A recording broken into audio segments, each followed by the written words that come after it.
আজ একটু বর্ধমান যাচ্ছি, একটু কাজ আছে। তো আমাদের বাড়ি থেকে স্টেশন যেতে হেঁটে মাঠ দিয়ে 4 মিনিট লাগে।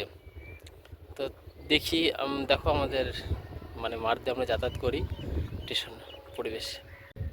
এই যে গ্রামটা দেখছো, একটা পাড়া, এর পরের হচ্ছে আমাদের, এর পরের পাড়াটা হচ্ছে আমাদের, এটা আমাদের গ্রামের ভিতরে পড়ে। আর ওই যে দেখা যাচ্ছে ওটা হচ্ছে আমাদের স্কুল, ওইটা হচ্ছে আমাদের প্রাইমারি স্কুল, ঠিক আছে। তো ওদিক দিয়ে একটা রাস্তা আছে, কিন্তু ওটা দিয়ে অনেকটা লং হয়ে যায়। আর আমরা যাতায়াত বেশিরভাগ এই মাঠের রাস্তা দিয়েই করি, ঠিক আছে। এই মাঠ রাস্তা করি। এটা হচ্ছে আমাদের স্টেশন। আমাদের স্টেশনটা খুব অদ্ভুত স্টেশন। মাঠের মাঝখানে দেখাই, ওই যে ওভারব্রিজ দেখা যাচ্ছে, ওই ওভারব্রিজ থেকে শুরু হয়েছে স্টেশন। দেখো কতটা লং, এটা এই পর্যন্ত হচ্ছে পুরনো, তারপর হচ্ছে নতুন। দেখো নতুনটা কতটা লং, এই বাগানের পরে হচ্ছে ওখানে গিয়ে শেষ।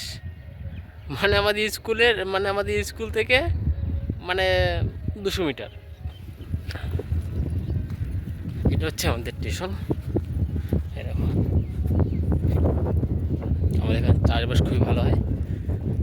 আলু, ধান, তিল, সর্ষে, সব সব ধরনের চাষ হয়। ধান লেগেছে, একটা সমস্যা হয় ধান লেগেছে।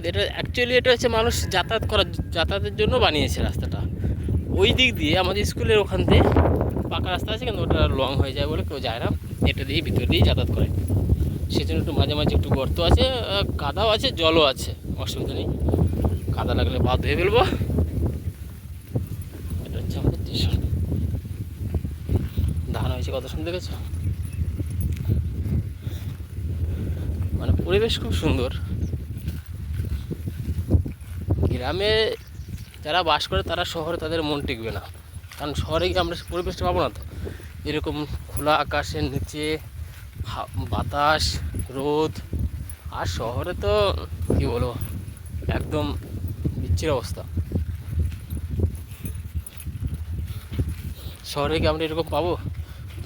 দুধার লাইনের চলার পথে দুধার দিয়ে ধান গাছ, মাঝখান দিয়ে হেঁটে যাচ্ছি।